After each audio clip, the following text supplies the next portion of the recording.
If God is all-powerful and all-good, why does evil exist? Philosophers call this the problem of evil. It's haunted religious thinkers for millennia. Ancient Gnostics had a shocking answer. What if the God who made this world isn't the supreme God? What if our creator was a cosmic mistake, a defective deity who bungled the job? This radical idea turns everything you know about creation stories inside out. To understand this radical answer, we need to enter the Gnostic universe from the top down. At the highest level exists the supreme God, nameless, abstract, pure thought beyond human comprehension. This God doesn't create directly. Instead, divine thoughts flow outward, becoming beings called emanations. Think of light radiating from a source. Each emanation is slightly less perfect than what came before. The first emanations are nearly as divine as the source. But as you descend through layers, each generation grows dimmer, more limited. This cascading hierarchy explains how imperfection enters existence without blaming the supreme God. The flaw isn't at the top, it accumulates as divine light travels further from its source. Now the crucial myth. Among the higher emanations lived Sophia, Greek for wisdom, a female divine being. Sophia made a catastrophic mistake. She tried to create alone without her divine consort. This unauthorized act violated cosmic order. Her creation emerged malformed, monstrous. This creature was the Demiurge, Greek for craftsman. Ignorant of the divine realms above him, the Demiurge believed himself to be the supreme God. He then crafted our material world. When Genesis says God created the heavens and the earth, Gnostics heard something different. The creator wasn't the true God. It was Sophia's botched offspring, a cosmic accident playing God. Our world's flaws stem from its flawed maker. But Sophia's story doesn't end in tragedy. She and other divine beings took pity on the creatures trapped in the Demiurge's botched creation. They placed sparks of divinity into some human bodies, fragments of the true divine light hidden within material flesh. Not all humans received these sparks. Gnostics divided humanity into categories.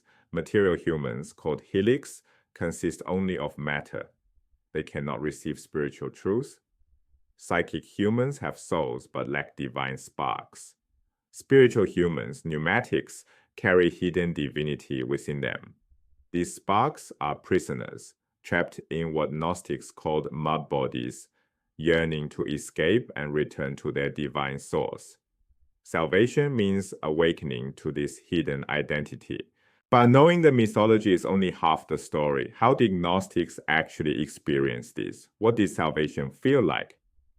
An ancient text called the Hymn of the Pearl captures the Gnostic journey perfectly. It's an allegory, a story where every element carries deeper meaning.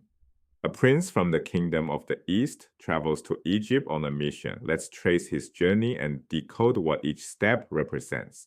The prince descends from his father's palace. This represents the divine spark leaving the heavenly realm. He travels to Egypt, the material world. There, enemies drug him with food and drink. He falls asleep and forgets who he is. He forgets his royal origin, his mission, even his father's name. This is the human condition. We've forgotten our divine nature. We're sleepwalking through material existence, believing this world is all there is. Then a message arrives from the king, his father. The letter awakens him, reminding him of his true identity and purpose. This is gnosis, salvific knowledge that jolts the sleeper awake.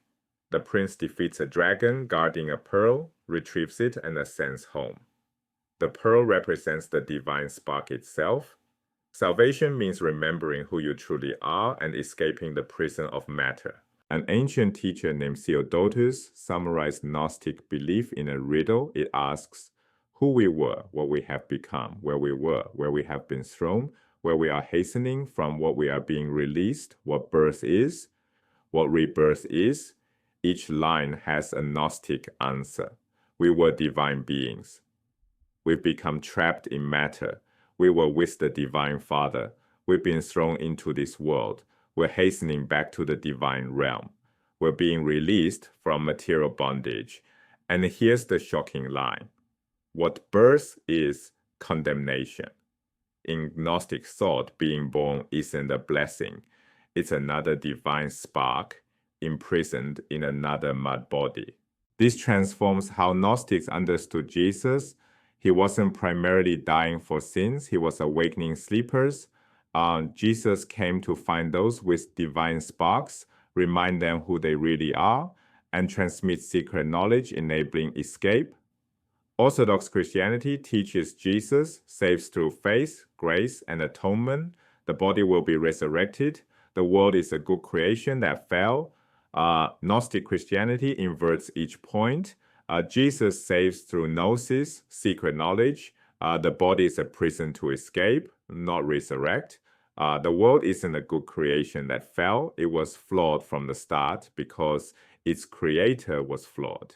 Right? These aren't minor theological differences. They represent fundamentally incompatible worldviews wearing similar religious language. Now that we understand the Gnostic worldview, we can read ancient texts with new eyes. Consider the Gospel of Thomas, a collection of Jesus' sayings discovered in Egypt in 1945. Many passages seem cryptic without context. Saying 56 reads, "Whoever has become acquainted with the world has found a corpse, and whoever has found a corpse, the world is not worthy of that person." Without Gnostic context, this sounds bizarre. With it, the meaning crystallizes. Become acquainted with the world means gaining true knowledge, gnosis about material reality's nature. Found a corpse means recognizing the material world as dead, worthless, spiritually empty. The enlightened person transcends material existence. The world isn't worthy of someone who sees through its illusion.